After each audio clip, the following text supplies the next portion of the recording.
Good afternoon, everyone. Before I begin today's lecture, I just want to, I doubt that you need reminding, but just want to remind you nonetheless that this semester is starting to come to an end, and I know it flies by before you know it. But essentially we've got today's lecture and next week's lecture left. Next week we'll be talking about the global commons and in particular the environmental crisis and its implication for international relations and global politics. And the final lecture I've left open for conclusions, for wrapping up all of the various strands that I've laid out over the last few months. But I'd like to leave as much of the final class for questions and answers. In other words, in order to make as much use of that as possible, I will of course go over a quick review during those conclusions of all the material that we've covered. But in order to make that as useful for you as possible, I'd strongly encourage you that sometime between now and 2 weeks from today, to start to first of all get caught up in the readings and things along those lines if you're not already caught up in the readings. And secondly, review your notes. So if there's any points in your notes or in the readings that still seem unclear to you, that you're still not sure that you've got a full handle on, you can bring them to my attention, and hopefully I can bring some clarity to those issues. Question and answer periods are only as useful as the questions that are asked. So in order to make it as useful as possible for you, make sure that insofar as you have some questions, you jot them down and bring them to my attention. Today I'm going to look at the issue of human rights in international politics, but before I do so, I just wanted to return very quickly to the topic that we discussed last week, which was terrorism and organized crime, and in particular with regard to organized crime. We talked a fair bit about the war on drugs and its implications for international politics. In that regard, there was two things that I wanted to very quickly point out before we leave that topic behind. One of which is that most of you are probably familiar with what has been called the war on drugs. And the war on drugs is a little bit of a strange thing, just as the war on terror is, as I pointed out. The war on terrorism, or the war on terror, is a war on a tactic, and that makes little or no sense if you really think about it. The war on drugs is equally problematic. Can you have a war against something like drugs? Is the analogy to other kinds of wars really meaningful? But I don't want to talk about that too much. What I did want to mention is that the war on drugs, which was first declared by Richard Nixon in the United States, has taken the international community as a whole, and the United States in particular, into a very specific direction in dealing with the problem of drugs. The first component of that is to look at it largely as a criminal matter, not as a matter of health or medical treatment or something along those lines, not as a problem with addiction, but rather a problem with the drugs. And there's important reasons to start to question those things, and indeed some countries around the world, including Canada, is beginning to question whether that's appropriate. So just this week, Toronto announced that they will be opening at least one safe injection site, which, given that injecting heroin is a crime, is certainly problematic in that, on the one hand, provides a safe environment to inject drugs, but on the other hand still leaves those drugs largely illegal. That's an indication that there is growing flexibility in regards to how to think about drugs, and usually the way that this is articulated is in terms of harm reduction. In other words, one of the biggest dangers with drugs like heroin is not so much the heroin itself, but rather the unsafe circumstances under which it is consumed, which leads to the spread of HIV, which leads to the likelihood of overdoses due to uncontrolled purities of the drugs and so on and so forth, and that these are the fundamental problems which can be much more easily addressed if the issue is treated as a health issue and not as a criminal matter. The other component of the war on drugs has been to apply to the problem of drugs what might be called a supply-side approach, And what I mean by that is that all the law enforcement efforts in fighting drugs have been to interdict the flow of drugs as they come from drug supplying countries like those in South America, in Afghanistan and elsewhere. In other words, to intercept the shipments of heroin, cocaine, and so on and so forth before they get to their markets in North America and Western Europe, and to eradicate crops as much as possible. So in South America in particular, the United States has been supporting government efforts to eradicate large numbers or the crops in large areas of Bolivia, Colombia, and Peru in particular, which has its own problems. One of the problems is that the only way to eradicate drugs, to eradicate the production of cocaine, is to spread large amounts of herbicides in those areas to kill those plants. But herbicides tend not to be very selective. In other words, they kill all plants, including food crops and things along those lines. And they tend to be toxic to populations as well. So it creates all sorts of health problems that are unintended consequences of that policy. But the two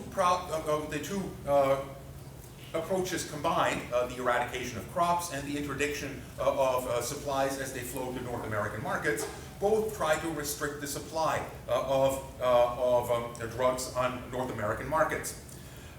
And there's something fundamentally wrong with that. There's something fundamentally flawed with that. If you think back on our discussion of economics.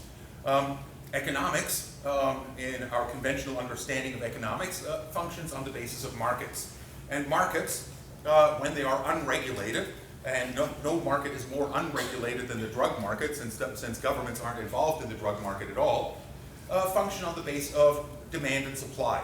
In other words, the price of any commodity is determined by the relationship between the supply of that product and the demand for that product. If there's a lot of demand for the product and very little supply, the price goes up. If there's a lot of supply and not much demand, the price goes down. Now, if you take a supply-side approach to the drug problem, in other words, you try to limit the supply of those drugs by interdicting them on their way to their markets or by destroying the crops to begin with, what you basically do is that you shorten the supply in the markets where they're being consumed. And insofar as you're successful at doing that, and there's not really that much indication that we are all that successful at doing that, insofar as the drugs get wiped out in one area, they very likely get planted elsewhere and so on and so forth. But insofar as you are successful at limiting the supply of drugs, the impact of that is very predictable. All it does is push up the price of drugs on local markets. And insofar as it pushes up the price of drugs in local markets, it pushes up the profitability of the drug trade and creates more incentive to produce drugs elsewhere. And that, in turn, means that as the profits in the drug trade go up, the ability to import drugs into places like the United States also increases. The sophistication with which that is accomplished increases. So that the Mexican drug cartels, for example, are building extensive engineered tunnels through the border areas between the United States and Mexico to ship these drugs across the borders. There have been examples of them purchasing submarines that cannot easily be tracked by planes to do the same thing. And the implication of all that is fairly evident. As we pointed out last class, the proceeds of organized crime as a whole are in the trillions.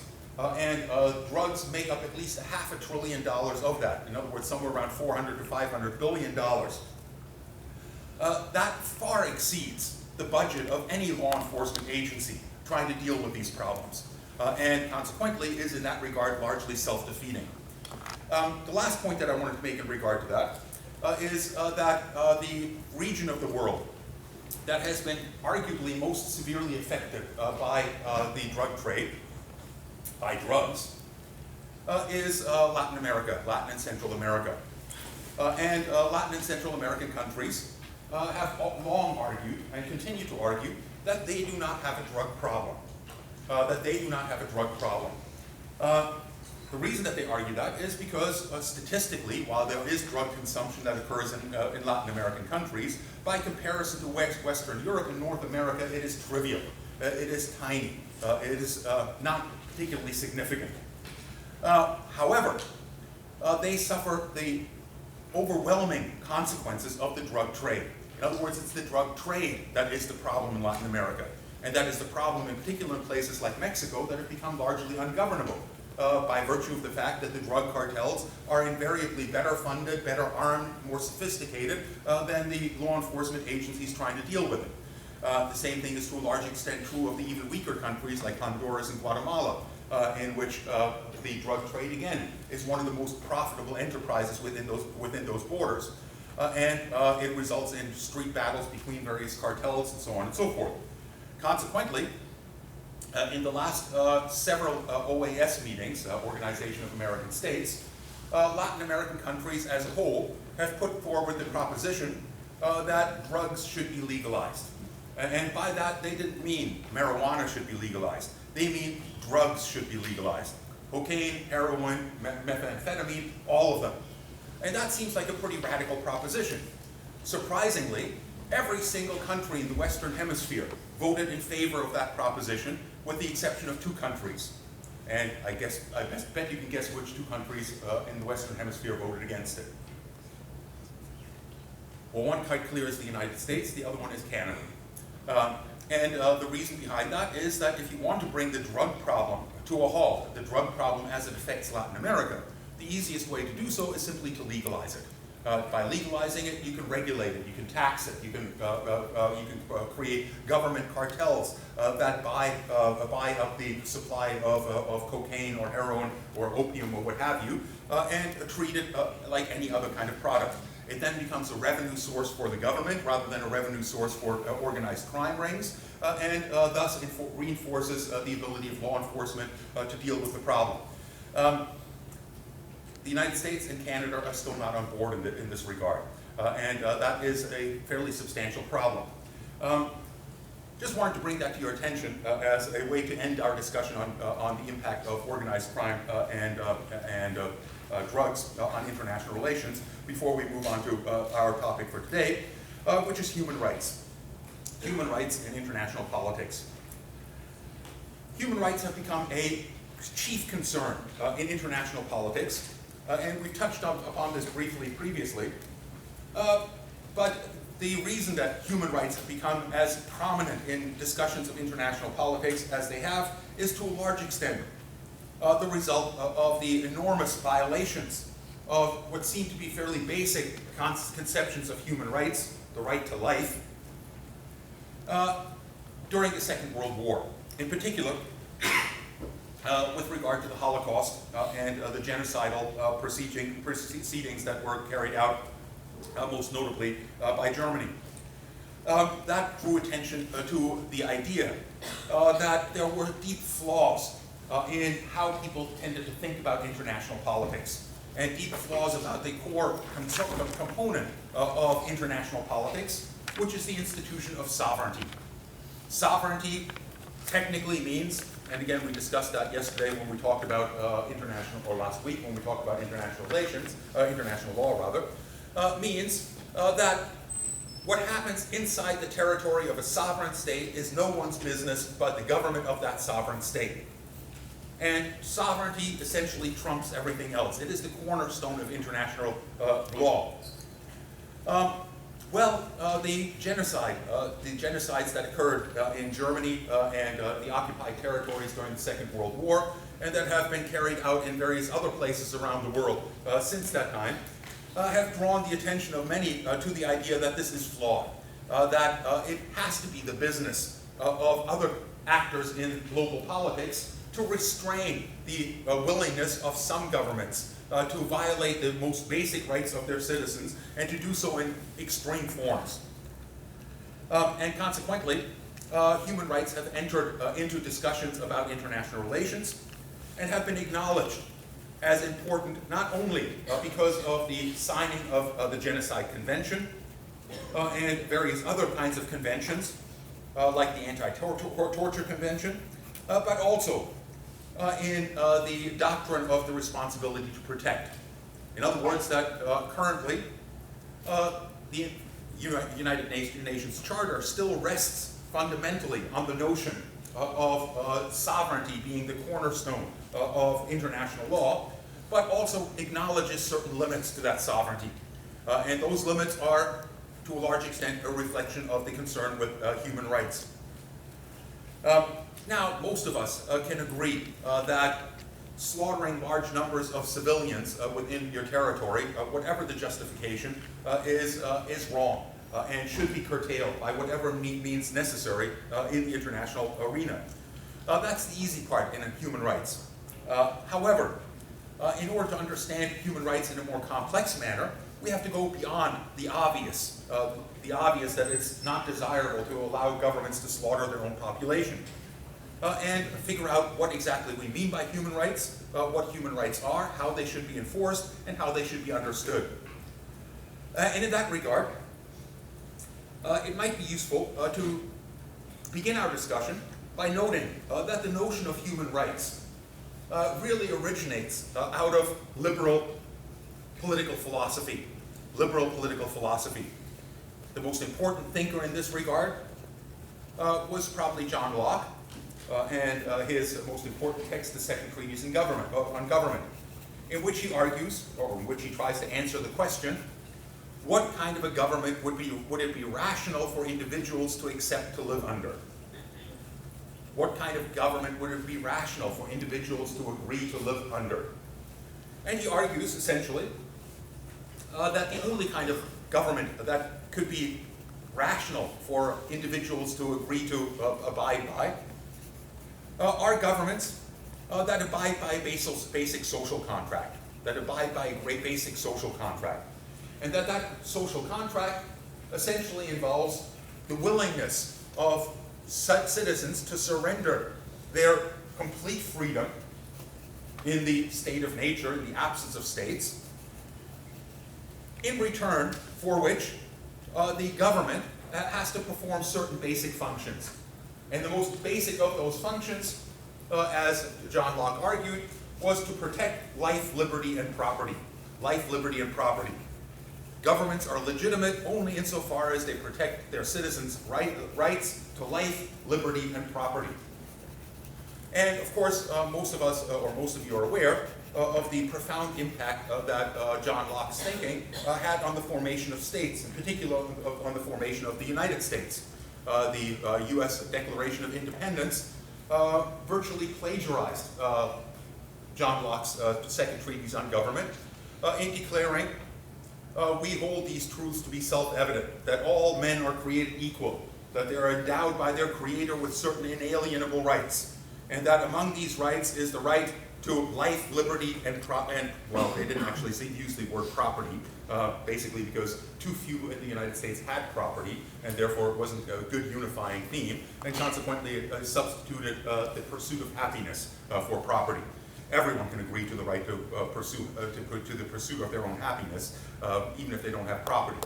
But in any event, rights have become a cornerstone of liberal democracies, and the defense of rights has become a very important aspect of liberal democracies. Liberal democracies that essentially define the limits of government authority as precisely based on these rights. And again, that's something that's very evident in the U.S. Constitution. The U.S. Constitution spells out the nature of the American government. Article 1 of the U.S. Constitution defines the powers of Congress, the legislature, the legislative branch of the government. Article 2 defines the role of the executive branch, in other words, the president and the bureaucracy that is answerable to the president. Article 3 outlines the role played by the judiciary. And between those three, they're intended to set up a system of checks and balances where each of the branches keeps the other branches in check, keeps the other branches from violating the rights of its citizens. And basically the idea was that by having ambition counter ambition, in other words, that each of these branches will look out for their own authority and will curtail the other branches insofar as they exceed their authority, the rights of humans would be protected. But most American citizens didn't trust that system to protect their rights, and consequently insisted on including in the American Constitution the Bill of Rights. The Bill of Rights are the first 10 amendments to the U.S. Constitution, and they spell out things like the right to freedom of speech, freedom of the press, freedom of association, freedom from unreasonable search and seizure, freedom from cruel and unusual punishment, and so on and so forth. In that regard, it spells out the idea that all individuals have certain basic inalienable rights that must be respected. And indeed, it is the role of the American Supreme Court essentially to make sure that any actions that are taken by either of the other two branches, the executive branch or the legislative branch, do not violate the rights of their citizens. If they do, the Supreme Court of the United States has the power to overrule the acts of Congress or the President to protect the rights of individuals. That emphasis on human rights has also been carried over into other liberal democracies. Canada did not traditionally have a Bill of Rights. It only adopted the Charter of Rights relatively recently. Previously rested on common law, and common law to a large extent enshrined those rights through precedents in Canadian legal proceedings. And I don't want to go through a long catalog of all the different varieties of courts and institutions to protect the rights of individuals. Suffice it to say that the basic idea of the rule of law is what defines liberal democracies. Liberal democracies like the United States, like Canada, have limits on the ability of governments to act, have limits on what the sovereign, what the president or the prime minister can do. And those limits are defined by the law. And the law is determined on the basis of the rights of its citizens. As such, most liberal democracies today have some kind of means of trying to protect the rights of their citizens from unreasonable search and seizure and surveillance and so on and so forth, from things like torture, to protect their right to freedom of speech, freedom of religion, and so on and so forth. That has been, for most of the history of liberal democracies, a matter of individual countries to define for themselves. However, beginning with the end of the Second World War, it was deemed important not to leave it up to individual states to define the rights of their citizens and to expect them to abide by them, in large part because World War II demonstrated the willingness of certain states, in particular Germany and Japan, to grossly violate the rights of their citizens. Before we get too far ahead of ourselves in terms of blaming Germany and Japan for violating the rights of their citizens, there's lots of states in the international system that have violated the rights of their citizens previously, but it's never come to the attention of the public quite to the same extent as it did during the Second World War. So, for example, the United States eliminated large parts of its indigenous population during the 19th century. But that wasn't seen as problematic in terms of the rights of their citizens, simply because the native populations weren't considered citizens, and thus those problems were ignored. Colonialism has consistently been a gross violation of the rights of populations in colonized countries, and has often been administered with extreme brutality that paid no attention to the rights of those that were being brutalized. Probably the worst example of that were the policies adopted by the Belgian King Leopold in the Belgian Congo at the beginning of the century, where he imposed on the entire country things like rubber quotas that they had to produce, and any village that was not able to live up to the expectations of the amount of rubber to be produced was severely treated, which generally meant that they burnt the village down and everyone that lived in it. In other words, very brutal policies. However, after the Second World War, human rights were enshrined into what's become known as the Universal Declaration of Human Rights. The Universal Declaration of Human Rights is not technically international law. There's also an International Convention on Civil and Political Rights, and an International Convention on Economic, Social, and Cultural Rights. And these together form basically an international Bill of Rights. The reason that I say it's not international law is because it's not really technically enforceable. And the extent to which all of these kinds of rights are enforceable under the responsibility to protect is still very much an open question. The responsibility to protect was primarily intended to prevent massacres of civilians, but not necessarily to protect their political rights or their economic rights. And indeed, the extent to which there are such things as economic rights is still very much an open debate. Is there a human right to food? Well, that's a very difficult question, and the general consensus among the most powerful among our society is that there isn't. That you get food insofar as you can afford to pay for it. There is no inherent right to food. Another very closely associated question is there a right to water? Is water and access to clean water a human right? There's a little bit more agreement that probably it should be, but several important institutions globally reject that right. One of the most important in that regard is the Nestle Corporation. The Nestle Corporation makes a lot of money taking water out of the Great Lakes, for example, putting it in bottles and then charging you a lot of money for that bottled water.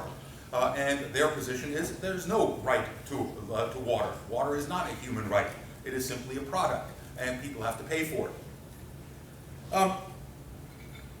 There are some rights that are somewhat better defined, such as the UN Convention on Torture, which as a treaty is a form of international law. And we talked a little bit about that when we talked about international law last class.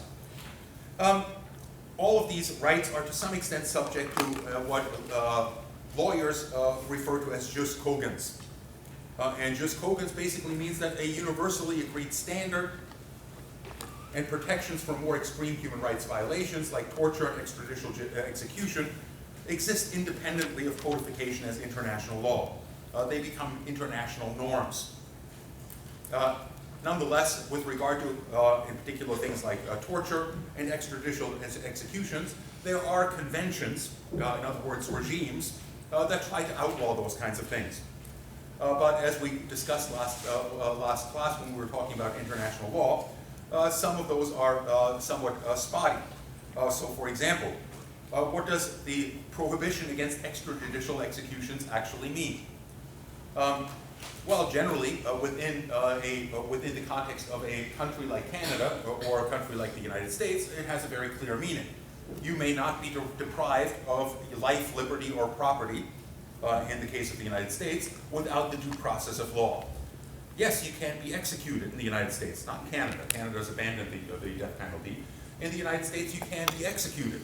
But that cannot be arbitrary. In other words, it has to be done in accordance to the due process of law, which requires that a prosecutor put forward evidence that you're guilty of a crime that justifies your being executed, that they present that evidence to a court, that the court, if it's convinced that the evidence is sufficient, charges you, that you as an individual that's accused of such a crime have the right to access to the evidence against you, and the right to contest that evidence in a court of law, ideally in front of a jury of your peers.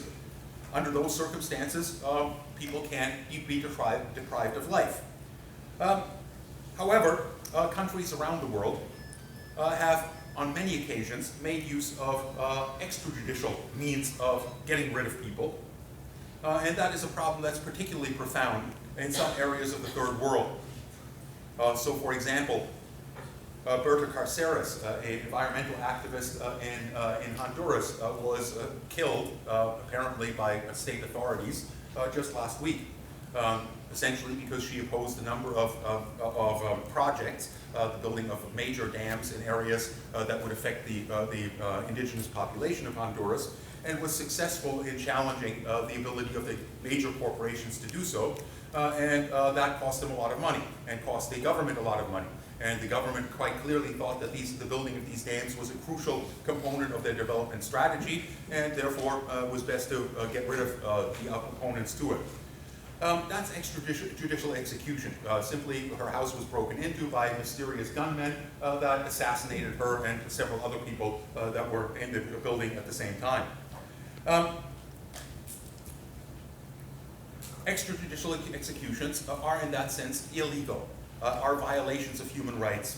And there are a number of transnational advocacy networks that keep track of the extent to which various governments make use of extrajudicial executions and try to hold them account to that by pressuring other members of the international community to sanction governments that grossly violate human rights in order to put pressure on them to refrain from those kinds of activities. However, with regard to things like extrajudicial execution, there are always gray areas. Last week's London Review of Books, Thomas Nagel reviewed a book by Scott Chain, one of the chief international affairs writers for the New York Times, on the issue of the use of drones by the United States. Many have argued that the use of drones by the United States is a form of extrajudicial execution. Basically, as was described by the New York Times itself, on the basis of information made available by the Obama administration.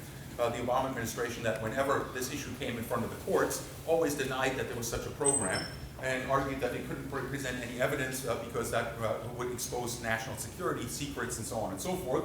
In other words, claimed that it wasn't happening. Nonetheless, felt free to leak the information to the New York Times in a way that was flattering, or that they interpreted as flattering to the Obama administration, in which he had described that every Tuesday, Mr. Obama is given what they described as equivalent to a stack of baseball cards, on which there are various suspected terrorists. And he flips through those and the evidence that's contained on them, and decides which of those suspected terrorists should be put on the kill list. And if they are put on the kill list, they then are tracked down by drones wherever they happen to be, whether in Yemen or Pakistan or in Afghanistan or wherever else. And if they are found, they are taken out by drones. Many lawyers argue that this is a clear violation of the American Constitution. The American Constitution states that no one shall be deprived of life, liberty, or property without the due process of law. And the due process of law means that you have to take somebody to court, and then you have to get a judge's order to carry out such an execution in order to engage in it. Obviously, that's not happening in the United States. Now, is that a form of extrajudicial execution? Well, many human rights advocates argue that it is, and that consequently the United States is in violation of international law with regard to extrajudicial executions. Thomas Nagel comes to the conclusion that yes, it's not very pleasant to think about. It's not very appealing to be tracked down by drones, or to have the possibility that your fate can be decided simply on the basis of baseball cards being looked at by a president and his supporters, in which the president becomes judge, jury, and executioner. But that it has to be understood in the context of a larger war. In this case, the war on terror. And that the alternative to the use of drones is more conventional forms of warfare. And more conventional forms of warfare involve essentially using jets to bomb various territories, or sending militaries into territory to capture opponents and so on. And the human rights implications of those kinds of things are far worse than the implications of drones. As ugly as drones are, and as much as they make mistakes, they are still much more precise than aerial bombardment. Nonetheless, one of the reasons why Thomas Nagel argues that they get as much attention as they do is by virtue of the fact that when Mr. Obama, or when George Bush, for example, ordered the shock and awe campaign over Iraq, which basically meant the bombing of large parts of Iraq, in particular Baghdad, the United States did not keep body counts. It was not in the business of keeping body counts, and the estimates of how many people were killed in that process are in the hundreds of thousands. And that means that essentially the brutality of that campaign is a statistic, 100,000. What does 100,000 mean? Well, it's something that we have a hard time even envisioning, 100,000 corpses. What does that look like?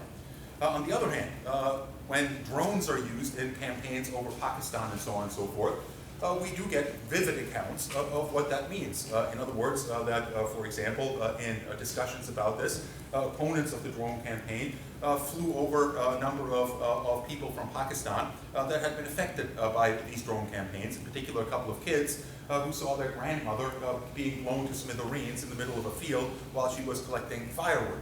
Apparently, those that were in charge of the drone campaign assumed that she must have been busy laying mines or something along those lines, that she was a combatant. And not only was she blown to smithereens, but so were several of the kids that she was watching. And that's a horrible image, and indeed should be revolting to all of us. But the destruction in that case, as horrible as it is, pales in comparison to what happens in an actual war. And in that sense, those kinds of standards become considerably more wishy-washy.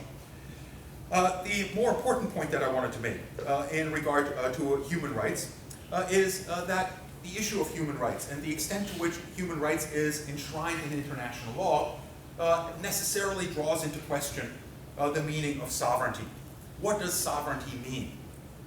And in that regard, there is a great deal of dispute in the international community about the nature of sovereignty, with some members of the international community putting a great deal of emphasis on sovereignty and the ability of states to pursue their security needs without outside interference, and others that put a great deal more emphasis on human rights and the limits on governments.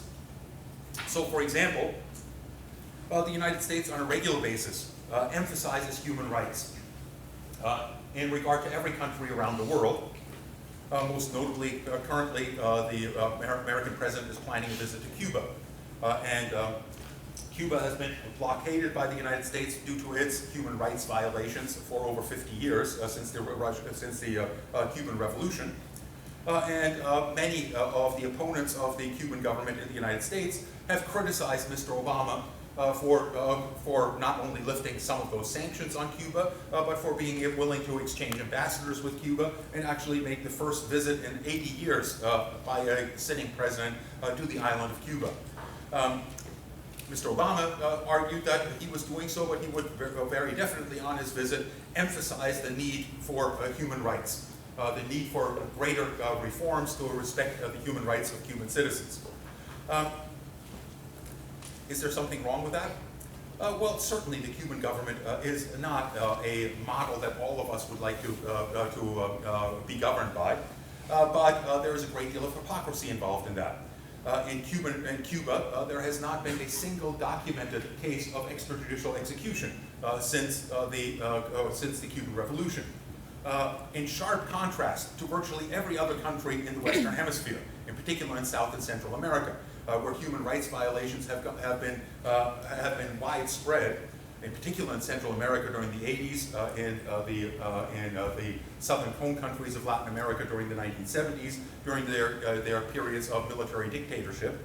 And all of these regimes were strongly supported by the United States. A good illustration of that is the current relationship with the government of Honduras.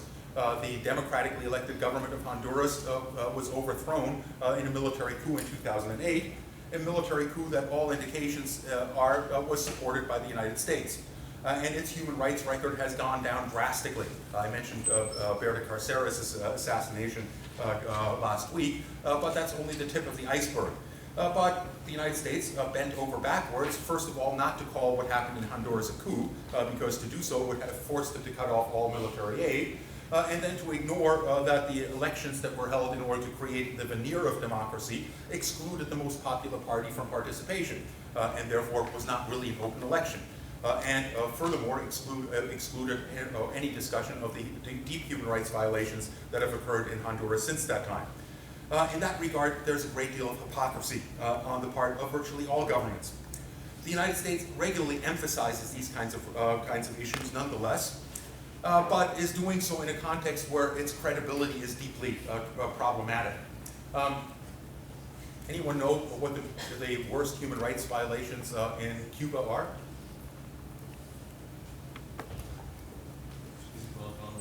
By far, it's Guantanamo Bay. And Guantanamo Bay is under the control of the United States, not under the control of the Cuban government. So for Mr. Obama to come to Cuba and lecture the Cuban government about human rights has to make the Cubans chuckle to some extent. It doesn't make a heck of a lot of sense. Nonetheless, there are states in the international system, most notably China, that have on a regular basis rejected the understandings of human rights and the emphasis put on human rights. For a couple of reasons.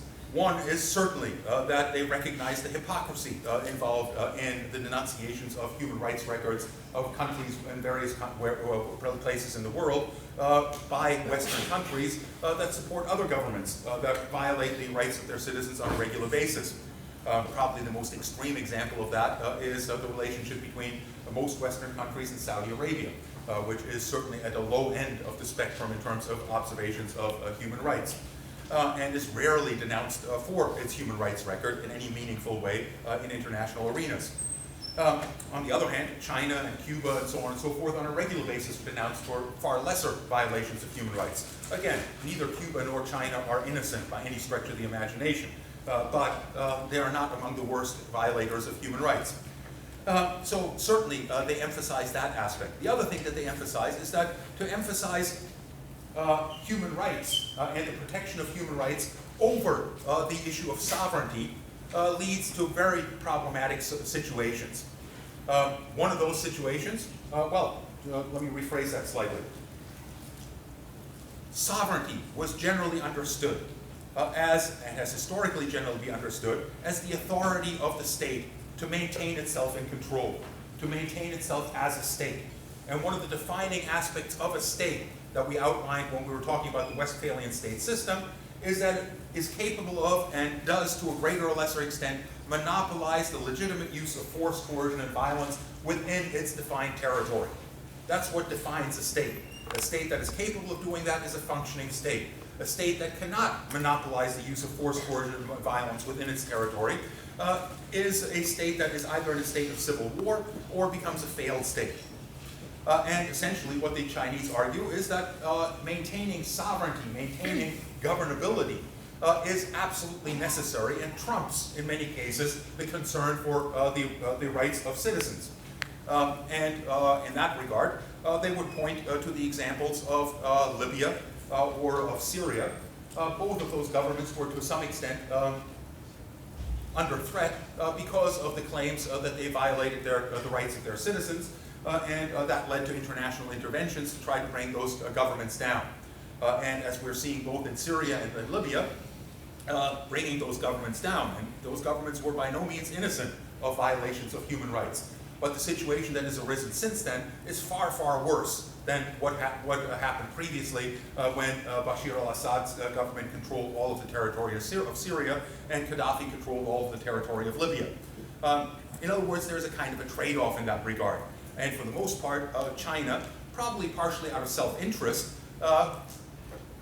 tends to emphasize the need for being able to maintain order, being able to maintain sovereignty within its territory.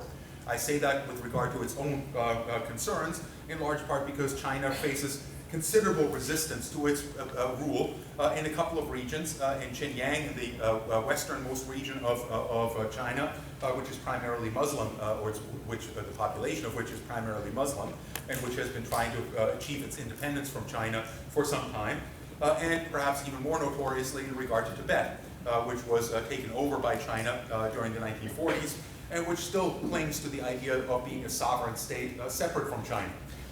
China quite clearly does not want to be constrained in its ability to assert its sovereignty over those regions, and consequently is speaking in this regard out of self-interest. But another component of that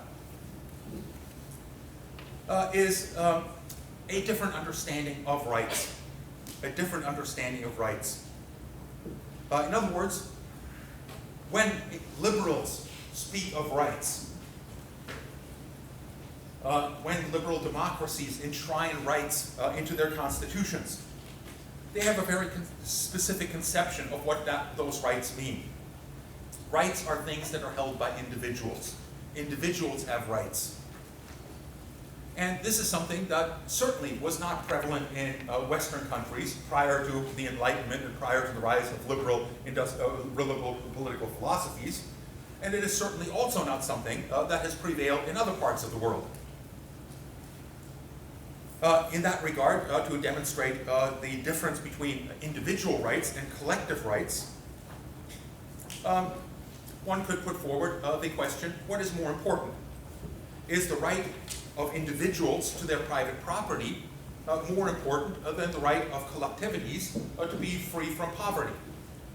Now that might seem entirely hypothetical, but in countries, in particular in the developing world, where property is highly concentrated in very few hands, in other words, where there's a very small elite that owns virtually everything and a large population that has virtually nothing, that becomes a real question. Is it justified to violate the right to private property of the wealthy in order to redistribute wealth to the poor? In other words, does the collective right of the population as a whole trump the individual right to things like private property? Well, that's a complicated question, and one that there isn't a great easy answer to. However, one way of thinking about this question was nicely articulated by two political philosophers, Gad and David Horowitz, in their book Everywhere They Are in Chains, which is a kind of a summary of Enlightenment political philosophy, beginning with Jean-Jacques Rousseau. But in the opening chapter of that book, they talk about two different images that have prevailed in the history of political thought throughout the ages. Two different images that have dominated political philosophy and the way that humans have thought about politics throughout history. One, they argue, is the image of the hive. The image of the hive. The other is the image of the market. And let me briefly explain what they mean by this. Basically, pre-modern political theorists, starting with political theorists like Plato, Aristotle, and so on, the Greek classical political philosophers, tended to see human societies and to analyze human societies, and indeed their political philosophies were based on the idea that human societies were analogous to a hive, analogous to a hive of bees. In other words, that they had a collective existence, and that collective existence required that the individual acknowledge the superiority of the collectivity over their own interests. As such, the most explicit articulation of this is Plato's Republic. In Plato's Republic, Plato, in the figure of the debates between Socrates and his students, argues against, in particular, democracy. He argues basically that democracy is a kind of a perversion of a political system, in large part by virtue of the fact, well, there was a, if you want a good illustration of that, there was a brilliant illustration of that on John Oliver's show a couple of weeks ago when he did his program on voting. I don't know whether any of you guys see John Oliver, but you can access him on YouTube. Just put in John Oliver and voting, well worth the view. But in which he starts this discussion by saying that voting is an important component of Western democracy. It is functions on the basis that each vote is equal to each other vote. In other words, that any idiot on the street has as much of a right to influence politics as the most wise philosopher, as the President of the United States or the Prime Minister of Canada. Should that be the case?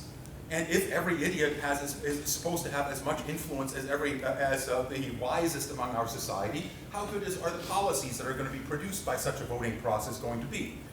Wouldn't it be better if we empower those that are wisest, that have the most amount of knowledge about things, to make decisions on our behalf, rather than insisting that we all have to make collective decisions on the basis of one person, one vote, no matter how stupid the person that's voting is? Well, the answer that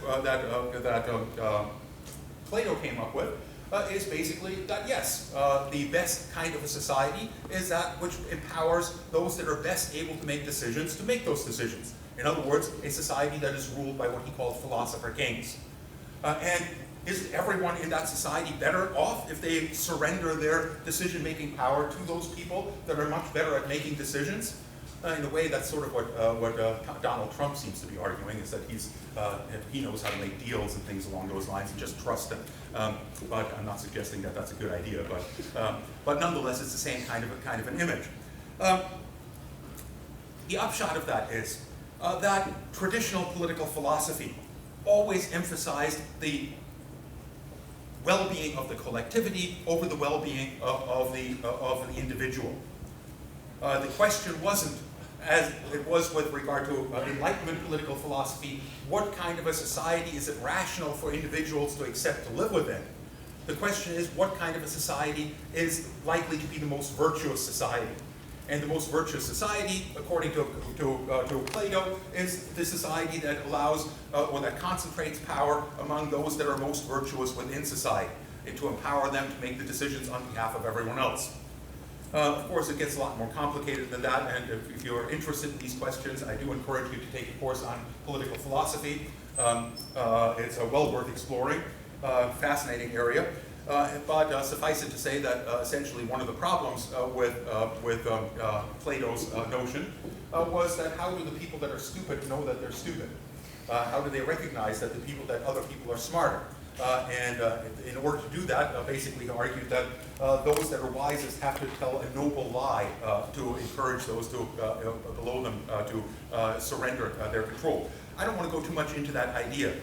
Suffice it to say, however, that basically what that rested on was the idea of that human societies are somewhat like hives, that they only have a collective existence, and that any society that elevates the interests of the individual over the interest of the collectivity is a society that is in decay, is a society that is bound to eventually fall apart. And indeed, of course, in our modern incarnation of liberal democracies, we do exactly that. We ask not the question of what is the most wise society, but rather what kind of a society would an individual be willing to accept to live under.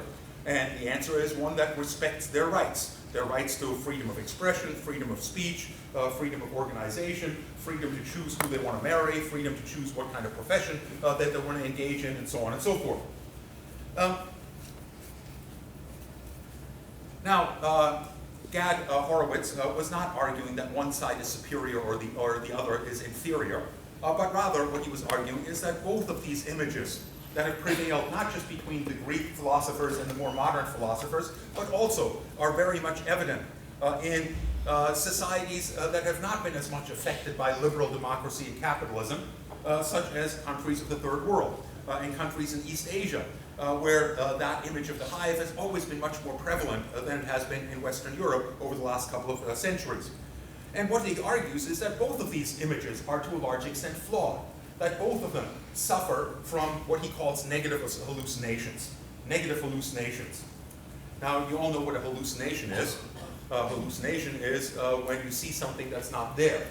And what they mean by negative hallucinations is refusing to see something that plainly is there. And he argues basically that those societies that are dominated by the image of the hive, that tend to put greater emphasis on collectivities than individuals, refuse to see the individual as autonomous. And that in turn creates various problems. Creates various problems because humans aren't like bees. Humans aren't simply a cog within a larger machine. They do have an individual existence. They do have individual perceptions and individual aspirations and so on and so forth. And when confronted with the need to reject their individual aspirations in favor of the interests of the collectivity, that in general causes considerable problems for most people. A good demonstration of that is the notion of arranged marriages. Arranged marriages. Arranged marriages, of course, are not something that is limited to countries like India and Pakistan or parts of East Asia, where it is still a fairly common practice, but it's something that has existed throughout the ages, throughout the Middle Ages in Western Europe. Practically all marriages were arranged by their parents. And the emphasis of arranging marriages was to improve the condition of the entire family. In other words, whether you liked the person that you were intended to marry was of no importance. What was of importance was the kind of connections that you could build to other families that could enhance the well-being of your family as a whole. And for you to reject your parents' choice of mate was to reject the interests of or to elevate your own private interests over the interests of the collectivity of your family or of your society. In that regard, royal houses did the exact same thing. They arranged marriages with other royal houses, and the reason for those marriages was not because the two people liked each other, but because it served the interests of the society as a whole. Today, we don't look at it that way any longer. Today we emphasize in Western societies essentially the interest of the individual and reject the notion of arranged marriages for the most part in Western societies. The political philosopher Friedrich Hegel described therefore liberalism as a kind of cancer within society, a kind of a cancer in that basically it moves society away from an organic image of society in which every person and every family and every unit has its proper function, and the emphasis is on the stability of the whole, to a society in which each person, each cell within our society functions in its own interest. And what happens to a body when individual cells start to do their own thing? Start to reproduce without limits. Well, what happens is that's called cancer, and people generally die from that. In other words, he argued that liberalism was leading to the slow decay of societies. In that regard, this is again a negative hallucination. A negative hallucination, in this case, one in which we only see the individual and refuse to see the extent to which the individual is dependent on the well-being of the society as a whole. And that has important implications also in terms of how we think about certain subjects. So, for example, in war, it is generally a common phenomenon to try to paint your enemy as somehow subhuman, as somehow inhuman. To dehumanize your enemy is almost a requirement in war. The reason it's a requirement in war is that most of us, unless we receive extensive indoctrination, are not natural-born killers. In other words, to become a killer, you have to go through basic training, and basic training essentially forces you to resist all scruples with regard to taking somebody else's life, and to follow orders unquestioningly. And following orders unquestioningly, even in circumstances when following those orders is likely to lead to your own death. In other words, in any military institution, a hive vision of society is mandatory. A military in which each soldier has to decide whether, do I really agree with this order? Do I really want to run out of those trenches and start to fire on my enemy? Am I likely to get hurt in that process? Is an army that is going to be defeated overnight. In order for an army to be effective, soldiers have to follow orders, and have to follow orders even if they know that those orders are going to lead to their own death. And indeed, that's the way that militaries function. In World War I, if your commanding officer ordered you to jump out of the trenches and run toward the machine guns that were of the opponent's trenches, and you refused to do so, what would happen? Anyone know? Shot? You got a bullet in your head from your commanding officer right off the bat. And the second that happened to you, every one of the other soldiers in your regiment would know that this is not an order that you can question. In other words, in that kind of a situation, you do have to emphasize, or you do have to acknowledge the greater importance of the collectivity over your own individual interest, even to your own individual interest in survival. Now, one of the things that many of you are probably aware of, especially if you watch movies about World War II, is the extent to which the Japanese were, in that case, painted as subhuman, as maniacs. And one of the chief examples of that that seemed to illustrate the extent to which the Japanese simply didn't value human life was the kamikaze pilot. The kamikaze pilots were pilots that were instructed not to bomb a particular ship, but rather to crash their own plane into that ship, to assure that they're going to destroy that ship. In other words, to sacrifice their own life. And that seemed to be an illustration of how inhuman Japanese society was, how they treat their society like a hive, and in complete contrast to the emphasis on individual life and the sanctity thereof that prevails in Western powers. Is that really accurate? Well, obviously, given what I've just said about the normality of having to follow orders, even if they lead to your death in any army, it is not really an accurate description. In other words, Western militaries did exactly the same thing. maybe not in the form of actually ordering their soldiers to crash their planes into enemy targets, but certainly in terms of jumping out of the trenches, even if that meant that you were going to get killed. And by the way, in the Second World War over Europe, your chances of coming back from a bombing run over Germany were 1 in 3. Pardon me, were 2 in 3. And that meant that if you had 3 sorties over Germany, you were virtually assured to be shot down by the end of that. In other words, it was always expected that you'd be willing to die for the cause. Again, what that demonstrates is this emphasis on different aspects of human existence, on our collectivity versus on our individual rights. Now, the reason that that's important in global politics is in large part because many societies, especially those in the developing world, argue that the emphasis on human rights, in particular on individual rights, is problematic. Is problematic in particular in the context of the circumstances of extreme poverty that require that states be able to take actions in the interests of their entire society to alleviate the poverty of the lower classes and so on, and that those, on many occasions, require the violation of rights of individuals, the right to private property, and in some cases the right to things like freedom of speech and organization, insofar as these groups want to organize in order to defend their interests within that society, to protect their property and so on and so forth. And that in that regard, Western emphasis on individual rights ignore the collective rights of large numbers of the subject populations of third world countries that are doomed to poverty as a result of this respect, in particular for property rights.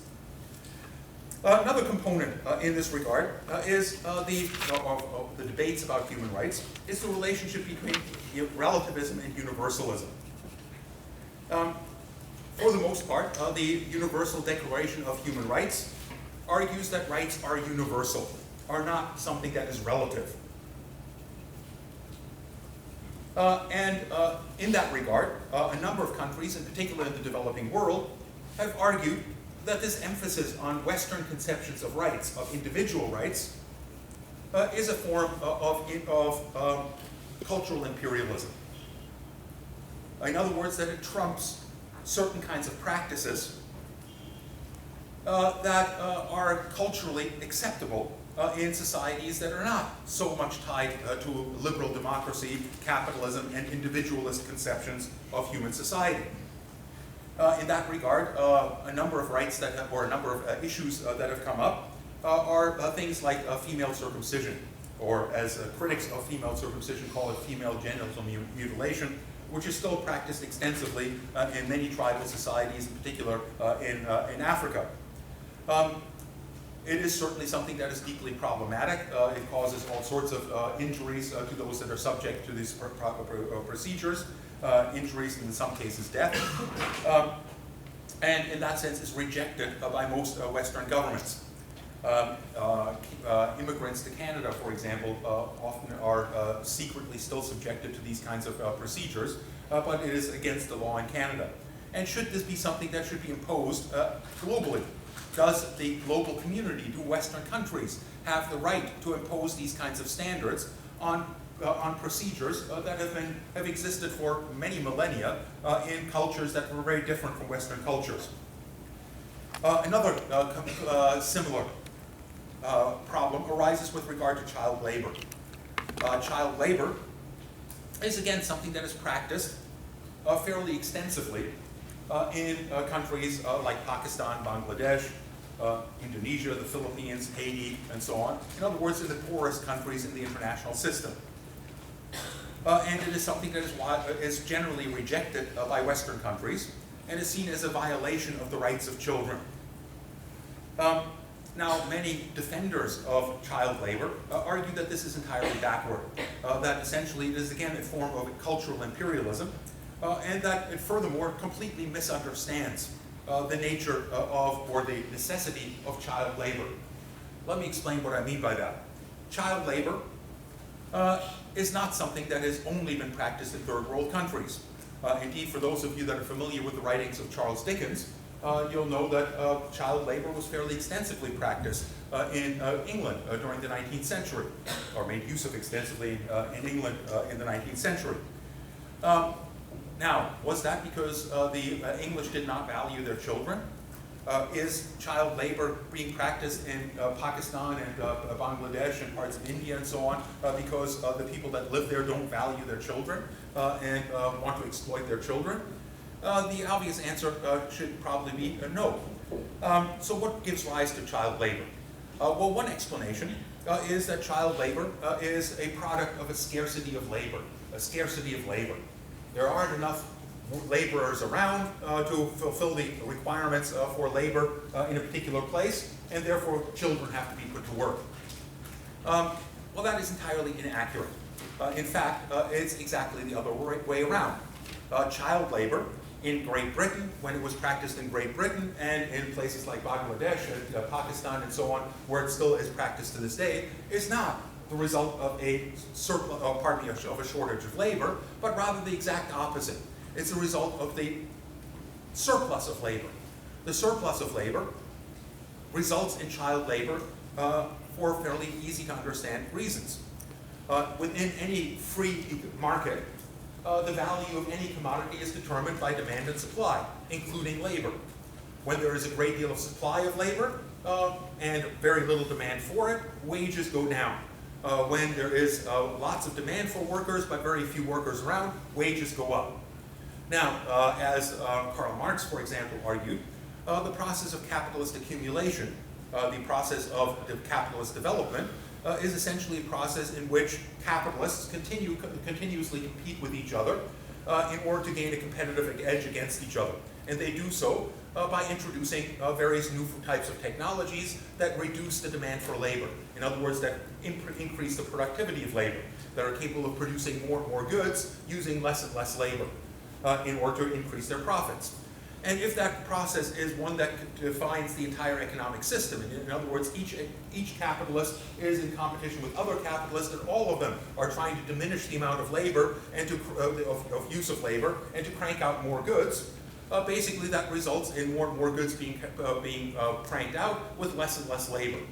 And that in turn means that unless there is some reason why the supply of labor is going down, what happens to the price of labor?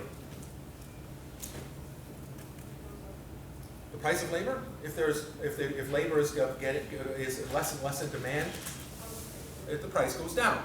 In other words, wages go down. And essentially, that's what began to happen in the 19th century, is that wages consistently went down. And as the wages consistently went down, a point was reached where a family could no longer support itself on the basis of the wages of one worker. In other words, of the male worker, as was the case in those instances.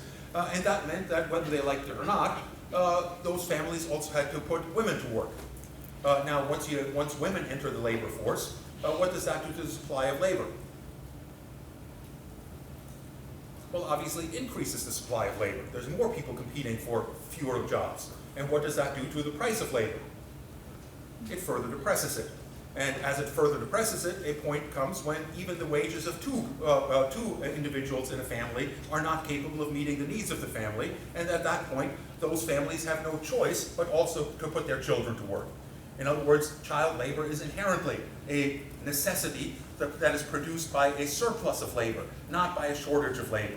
And that is the dynamic that gives rise to child labor in contexts like Pakistan and Bangladesh. Is that a violation of rights? Well, again, that's very much an open question. There are certainly some practices that we can agree upon are repugnant regardless of how you look at them, things like slavery, but many other components of the imposition of Western notions of rights can be interpreted in this regard as a kind of cultural imperialism. On the other hand, to acknowledge that some of these kinds of emphases on rights are cultural imperialism means that we're surrendering to kind of relativism. In other words, that there are no absolute standards, that standards depend on the context within which they exist. And that leaves us in a poor position to criticize anyone or to make any effective statements with regard to rights at all. Let's talk a little bit about governments and human rights. how do governments deal with the issue of human rights? Well, one way of thinking about that is to ask the question of how governments incorporate concerns for human rights into their foreign policies. Do states act on the basis of the human rights records of other countries that they do business with? Again, in this regard, you might want to think back on the various approaches that we discussed to understanding the actions of states. Consequently, there is considerable disagreements about the extent to which countries actually pay attention to human rights, and the extent to which they simply use human rights as tools, as propaganda tools in many cases, when it suits their purposes. Liberals generally argue that human rights should be an important component in the formulation of foreign policies. In other words, that countries like Canada should pay close attention to their business partners in other parts of the world, and should insist that those countries with whom they do business abide by certain basic standards with regard to human rights and the treatment of their own citizens. Does Canada do so? Do countries in general do so? Well, realists come at this from a very different perspective. Realists essentially argue that morality is not a factor in the making of foreign policy. In other words, that international relations functions in a kind of moral vacuum, where the only thing that counts is survival. And survival is determined by your power relative to other countries, relative to other states, and therefore your ability to provide for your own security. And within that environment, as I've stated many a times, the powerful do what they will, and the weak suffer what they must. Moral considerations simply don't count. Simply don't count. States do what they do because it supports their power interests. And they will do so regardless of whether they have to make a pact with the devil or not. Indeed, if this description of the international community in general is accurate, and individual states constrain themselves to only engage in alliances or business and so on with other governments that abide by their same human rights standards, they have to pay a price for that. They have to pay a price for that in that they have fewer business partners, that they have fewer countries available to form alliances with. And that in turn makes them weaker and makes them less secure. And therefore, in abiding by concerns about human rights, they ultimately are shooting themselves in the foot. And as much as they may try to protect rights of their citizens domestically, by hurting their own security, they're ultimately hurting the security of their own citizens as well. In other words, they're acting against the interests of their own population. Do states therefore abide by human rights concerns? Again, human rights concerns are articulated on a regular basis by leaders. But as I suggested in our discussion of Mr. Obama's trip to Cuba, that attention to human rights tends to be highly selective. Generally in that regard, the media tends to play along with the interests of governments and not to highlight the hypocrisy involved in denouncing countries like Cuba for their human rights record on a regular basis, in large part because Cuba is not innocent in terms of human rights. It certainly has locked up some of its political opponents in ways that we probably wouldn't accept in North America. But when compared to the human rights records of many other countries in the Western Hemisphere, it is actually way better than most of the countries, in particular in Central America and South America.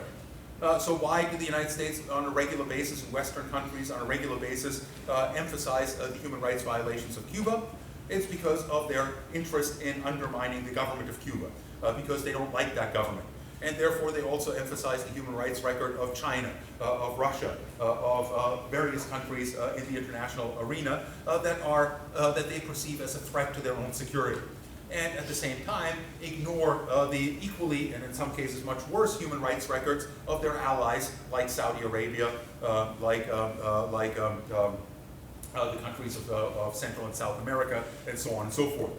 Human rights in that regard are not particularly important to the formulation of foreign policy, despite the rhetoric.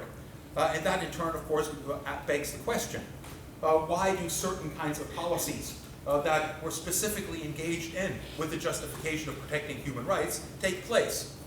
So, for example, the intervention in Libya was explicitly based on the perception that Colonel Gaddafi was about to massacre the population of Benghazi, in which an uprising against his government had taken place.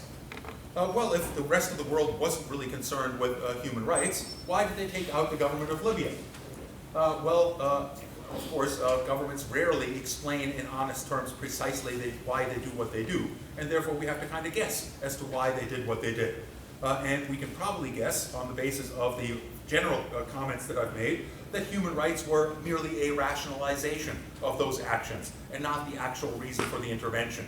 The actual reason for the intervention probably had a great deal more to do with the desire of Western companies to get access to Libyan oil resources, to prevent the growing influence of the Libyan government in other regions of Africa that was starting to eclipse the influence of countries like Britain and France in those regions, and that for that reason they decided to take down Colonel Gaddafi's government and were merely fishing for a justification for doing so.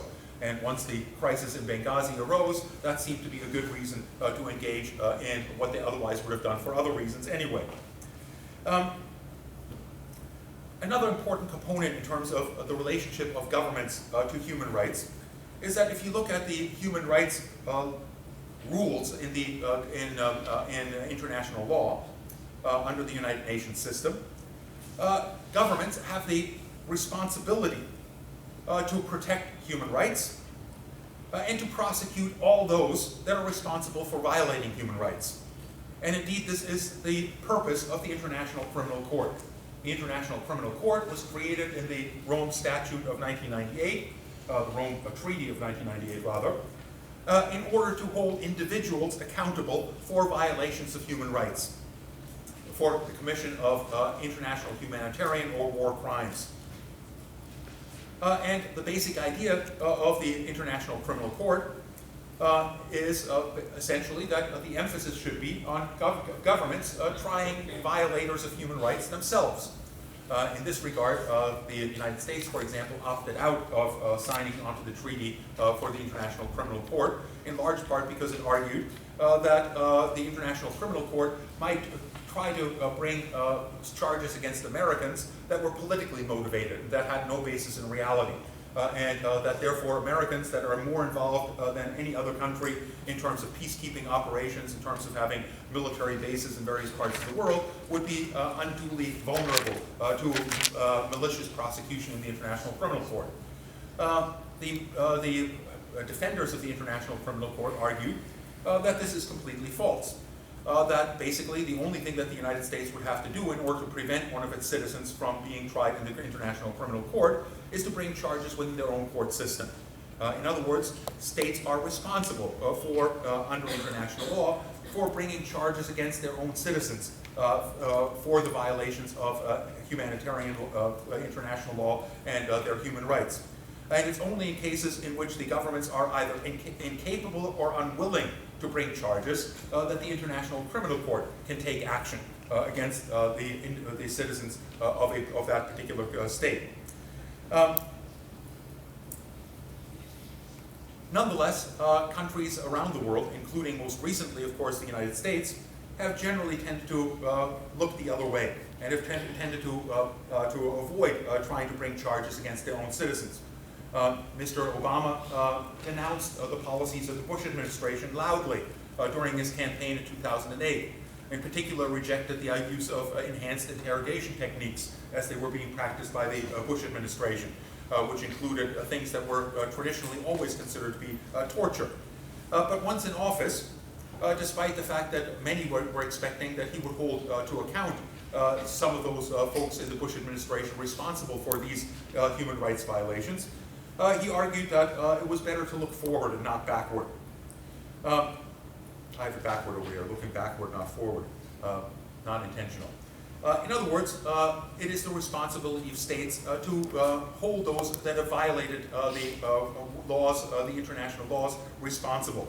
And that was the purpose, of course, of the Nuremberg trials after the Second World War, and of the Tokyo trials in which members of the German military and of the Japanese military were brought to trial for human rights violations committed during the Second World War. It's of course always been something that's been difficult to do for countries to bring charges themselves. That's one of the reasons why the International Criminal Court was created. It's one of the reasons why the ad hoc courts were created to deal with this situation in Rwanda in the 1990s, in the aftermath of the genocide in Rwanda. Why similar courts were created in The Hague to deal with the human rights violations in Yugoslavia during the breakup of Yugoslavia in the 1990s. Basically an acknowledgement that the governments that were responsible for these atrocities could not bring charges themselves, did not have the ability to do so. Several states that have had very bad records in regard to human rights, like South Africa during the apartheid era, Argentina during their period of the dirty wars under their military dictatorship, in which it is estimated that somewhere between 20,000 and 30,000 Argentine citizens were simply disappeared. Many of them simply taken onto helicopters and flown out over the Atlantic and kicked out into the ocean. Many of them first subjected to extreme torture before that they met that fate.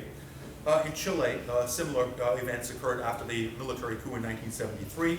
And in El Salvador, during the Civil War in the 1980s, there was widespread death squads assassinating perceived opponents and so on and so forth. In most of these cases, bringing trial against the military was a sure means of bringing the military back into power. In other words, Augusto Pinochet, when he left power in Chile, made it explicit that if there was any attempt made to bring members of the military to trial for their human rights violation during the dictatorship, that the military would immediately take control of the country again. And he was able to make good on that promise for a considerable amount of time. Nonetheless, Chile, Argentina, and South Africa have come a long way in dealing with their human rights violators. And they've done that primarily through the establishment of Truth and Reconciliation Commissions.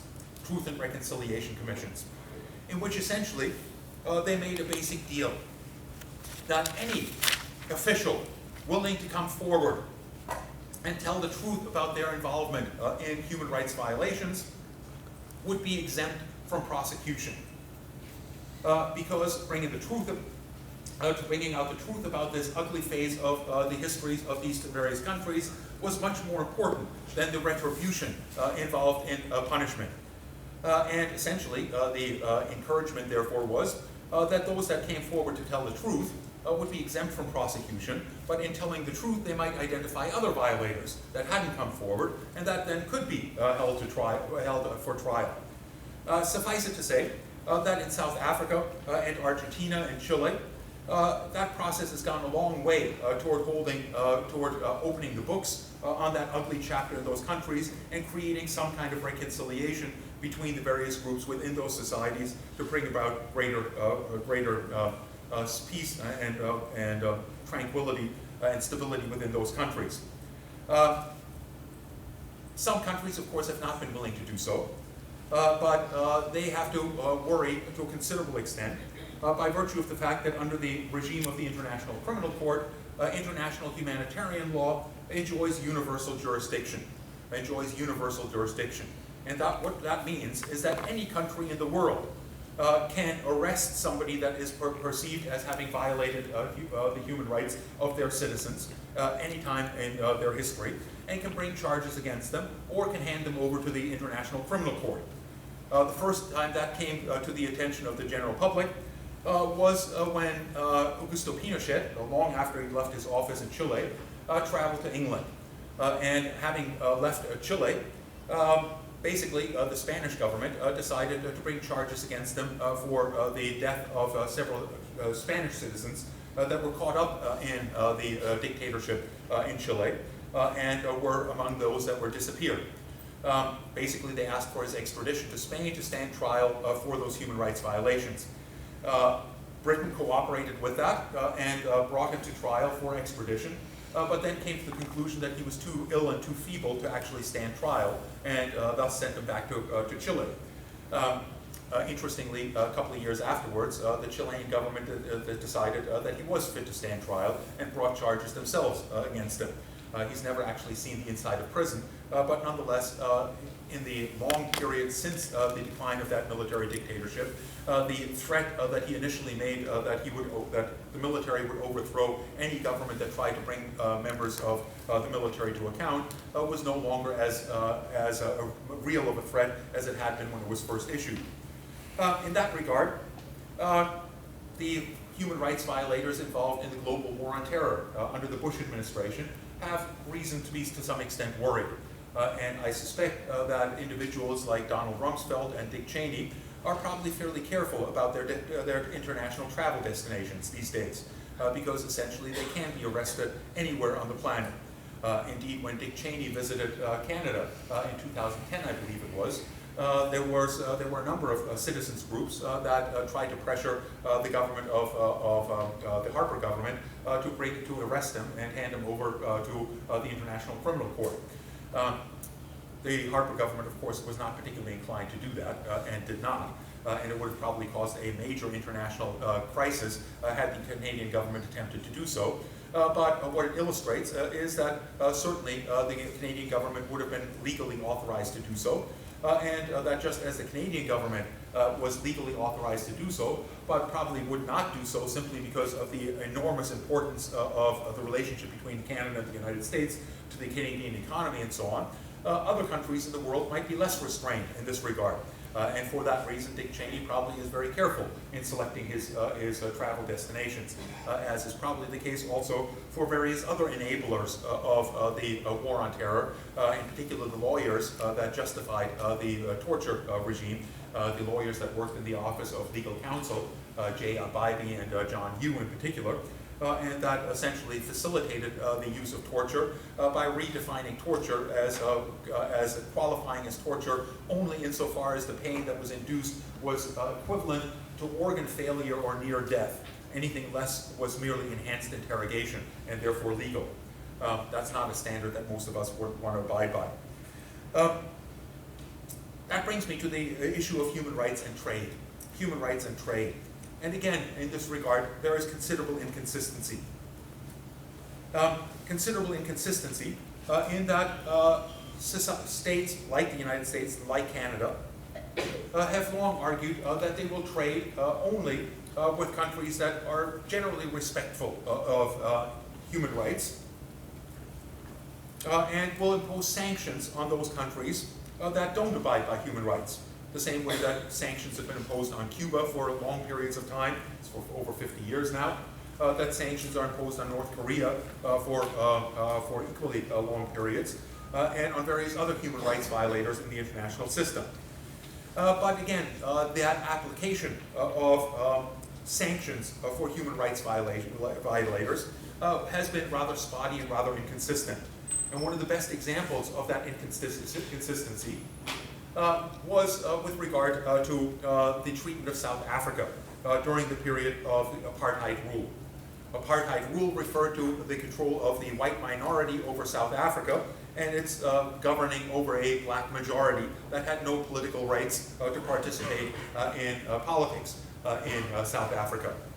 It came to an end with the collapse of the apartheid regime in 1994 and the election of Nelson Mandela, who was the leader of the African National Congress that fought against the apartheid regime, and the African National Congress was considered by the Western governments and by the United States a terrorist organization. Indeed, Mr. Mandela remained on the terrorist watch list long after he became president of South Africa, and had to be removed from that list when he was on an official visit to the United States as president of South Africa. In that regard, South Africa had severe problems, and the West generally tended to view the opponents of the apartheid regime as problematic, but not the apartheid regime itself, despite its horrendous human rights record. Why was that the case? The justification for that was best articulated by the U.S. ambassador to the United Nations during the 1980s under Ronald Reagan, a woman by the name of Jeane Kirkpatrick. And Jeane Kirkpatrick argued that the reason that the United States was not isolating South Africa, was not imposing sanctions on South Africa, and was in fact encouraging investment in South Africa, in sharp contrast to Cuba, which was being isolated and sanctioned and so on and so forth, was because there was a fundamental difference between the government of Cuba and the government of South Africa. Essentially what she argued is that South Africa was an authoritarian state, whereas Cuba was a totalitarian state. And that totalitarian states are states that are immune to reform. In other words, they can't be reformed from within. And the distinction was essentially that an authoritarian state is one that has an authoritarian government that's not elected, that may violate human rights in various ways and curtail basic rights like freedom of the press and freedom of speech and so on, but they leave the private sector in private hands. In other words, they leave private property in private hands and conform to a market economy. And on that basis, she argued that these countries are reformable, and that the best way to reform them is through a process that she described as constructive engagement. Constructive engagement. In other words, encourage companies, multinational companies, to invest within those countries as much as possible, and by doing so, spread Western values of equality and so on and so forth to these countries in order to initiate reform. And they are therefore reformable. And she argued the same thing was the case with the dictatorships in Latin America that the United States was at the time supporting as well. Countries like Cuba, China, the Soviet Union, and so on, by contrast, were not reformable. And the reason they were not reformable is because they seized control over the economy. They became totalitarian. And that left little or no space to organize any kind of opposition to government policies, and therefore they became unreformable. And had to be isolated and had to be confronted in order to bring about change externally, the way they tried to do with Cuba, the way they tried to do with Russia and China as well. It's interesting in that regard that after the, just let me rephrase that slightly. South Africa, in its apartheid incarnation, lasted a lot longer than the Soviet Union did. The Soviet Union ultimately did prove reformable from within, as indicated by the reform programs that were introduced by Gorbachev that brought down the Soviet Union in the long run. South Africa collapsed only in 1994, and to a large extent, I would argue, collapsed in large part because Western countries no longer had much of an interest in being associated with it. It was valuable during the Cold War as an ally against the Soviet Union, but was no longer nearly as valuable in the aftermath of the collapse of the Soviet Union. At that point, the necessity to bring about change in South Africa became evident even to South African elites that were increasingly isolated, in particular from things like sporting events, which were of some importance to those elites, and demonstrated the isolation of South Africa from the rest of the world. At that point, in the 1990s, the Clinton administration also adopted the notion of constructive engagement with regard to China. China was previously completely isolated from trade with the Western world, again due to its human rights record to a large extent. But under the Clinton administration, and in part in response to the openings offered by Deng Xiaoping of China, the United States increasingly adopted the idea of constructive engagement with regard to China. The idea was essentially that if China allowed for foreign investment in its markets, that the United States would encourage such foreign investment in the hopes that that foreign investment and that the growth of a private economy would ultimately create forces that the Chinese Communist Party would not be able to contain. In other words, that would bring about change within China and transform China into a more liberal democracy. Big corporations like Microsoft, like General Motors, like Boeing, and so on and so forth, on a regular basis were able to exert enormous influence on countries in the developing world to transform their economic and political systems. And so why not China? Well, the results in China have been somewhat more mixed. Harper's Magazine last year published a long study of the relationship between major Western corporations and the Chinese state to try to gauge whether the Chinese state was changing or whether the policies of these major corporations were changing. And guess what they found? Well, the expectation was that as the Chinese became more and more dependent on foreign investment and on these corporations, that these corporations would be able to force the Chinese government to change their policies. Instead, they found quite the opposite, that as these corporations became more and more dependent on access to the Chinese market for their production facilities to make them competitive on global markets, they became more and more willing to compromise with the Chinese authorities about things like privacy and so on and so forth. And thus that the corporations have been changed by China much more than China has been changed by those corporations. In any event, what this points to is that human rights invariably have links to trade interests. And that again, with regard to these kinds of interests, there's considerable inconsistency. I'm now at 10 to 6, and as I promised on numerous occasions, I tried to let you out a little bit earlier, and since I didn't give you a break, and I know I violated that on a few occasions, in part because I missed a lecture and had to catch up, but I don't want to violate it any further today. So let me leave my comments on human rights at that for the time being. Next week we'll pick up on the issue of the global environmental crisis, as well as globalization.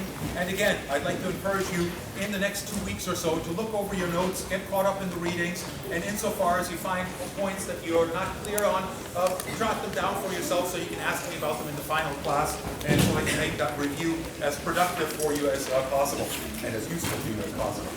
Yes?